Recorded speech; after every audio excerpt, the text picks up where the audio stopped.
देखिए आदरणीय श्रोतागण, आयुर्वेद के संदर्भ में विलक्षण अत्यंत उपयोगी जानकारी आपके साथ साझा करते रहते हैं। तो उसी कड़ी में एक और जानकारी आपके साथ साझा कर रहे हैं। जो मधुमेह का रोग है, तो आयुर्वेद में जो 20 प्रकार के प्रमेह रोग माने गए हैं, तो उन्हीं के अंतर्गत इसका वर्णन हुआ है। मधुमेह का जो वातज प्रमेह होती है, तो उसमें इसका वर्णन है मधुमेह का। और वातज को बड़ा ही कष्ट साध्य वहाँ माना गया है। तो उसमें जैसे प्रमेह में मूत्र की अधिकता और मूत्र की विवरणता, यानी उसका मैला गदला दिखाई देना, ये उसकी मुख्य पहचान होती है, लक्षण होता है। और उस रोग की जैसे निवृत्ति है, तो उसके लिए जामुन का बड़ा प्रयोग किया जाता है शास्त्र में भी। और जो लोक में एक वैद्य परंपरा के अनुसार जामुन को बड़ा श्रेष्ठ द्रव्य उसके शमन के लिए, रोग के शमन के लिए, प्रमेह रोग के शमन के लिए माना गया है। और अब मौसम जैसे जामुन का आएगा, आगे फल भी आ जाएंगे। और अब जैसे बसंत ऋतु है, तो नए पत्ते आ रहे हैं जामुन पर। तो देखिए ये जैसे जामुन है, तो इसमें जैसे ये पत्ते हैं, कोमल पत्ते हैं, थोड़ा बड़े हैं कोमल पत्ते। तो इनका दिखा रहा चिराग, तो ये कोमल पत्ते हैं, तो इनका ऐसे 4-5 का। और यदि ये बिल्कुल छोटे हैं ऐसे पत्ते, तो 8 से 10 का इनका सेवन सीधे चबाकर भी आप करोगे सुबह।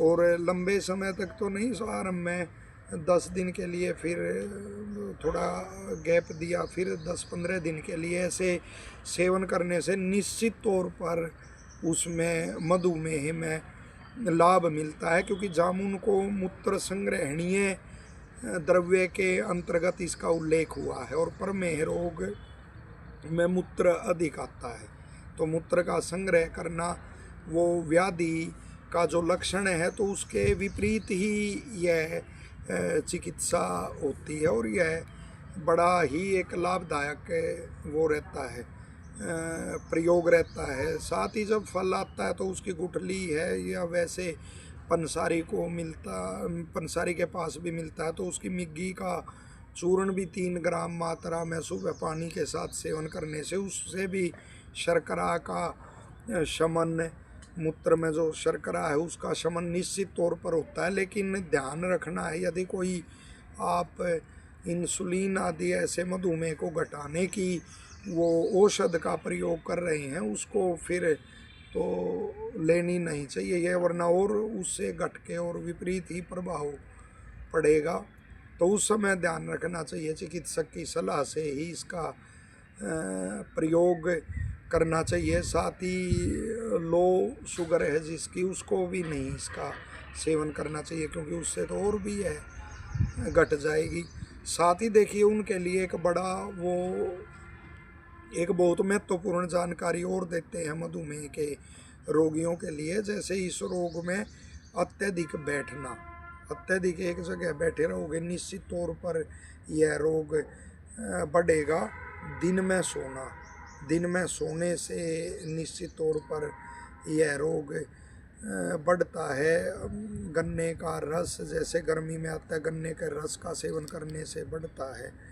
गुड़ के सेवन से निश्चित तौर पर यह रोग बढ़ता है। खटाई खाने से भी बढ़ता है। नवीन अन्न के प्रयोग से, अब नया अन्न आएगा तो उसके सेवन से भी बचना चाहिए। पुराने गेहूं का ही प्रयोग मधुमेह के रोगी को करना चाहिए। और साथ ही उसे करना क्या चाहिए, जैसे भ्रमण करना, सुबह शाम खूब घूमना चाहिए। अपनी आयु अवस्था के अनुसार, बल के अनुसार व्यायाम उसे अवश्य ही करना चाहिए। और साथ ही जैसे मूंग की है, अरहर की है, तो इन दालों का सेवन करना चाहिए। करेला आएगा, करेले की सब्जी का सेवन करना चाहिए। तो इस रूप में वो सेवन कर सकते हैं। और पुराने गेहूं का प्रयोग कर सकते हैं। कोई औषधि आदि में पुराना शहद भी ले सकते हैं। जैसे वो मधुर रस का सेवन उसको उचित नहीं रहता, लेकिन पुराना शहद थोड़ा आंवला का सब रस में डाल कर उसका प्रयोग करना वो भी बहुत अच्छा इसके लिए रहता है, मधुमेह के रोगी के लिए। तो इस रूप में, और आप एक ही समय में अत्यधिक दुग्ध पान हो या अत्यधिक जलपान आदि उससे भी उसमें बचना चाहिए। साथ ही दही का सेवन नहीं करना चाहिए, तेल का सेवन नहीं करना चाहिए। तो इनसे बचना चाहिए, इन द्रव्यों से। और निश्चित तौर पर आप अपनी दिनचर्या में सुधार करके, जैसे भ्रमण करके और व्यायाम करके आप इससे बच सकते हैं। और एक और विशेष बात जिसकी मैंने पहले भी चर्चा की थी, एक साथ अधिक भोजन और तरह तरह का भोजन, जैसे उसमें चावल भी रखे हुए हैं, चावल आप खा सकते हैं, क्योंकि महर्षि चरक इसमें 60 चावल खाने की छूट देते हैं। 60 चावल 60 दिन में जो पककर तैयार होता है, वो हल्का होता है, उसका सेवन आप कर सकते हैं। तो चावल भी रख रखे आपने, रोटी भी रख रखी है, और भी कुछ ऐसा भोज्य पदार्थ रखा हुआ अनेकों साथ खाना फिर वो भी अच्छा नहीं रहता, या ज़्यादा मात्रा में खाना वो भी इसमें अच्छा नहीं रहता। निश्चित तौर पर आप अपने आहार विहार में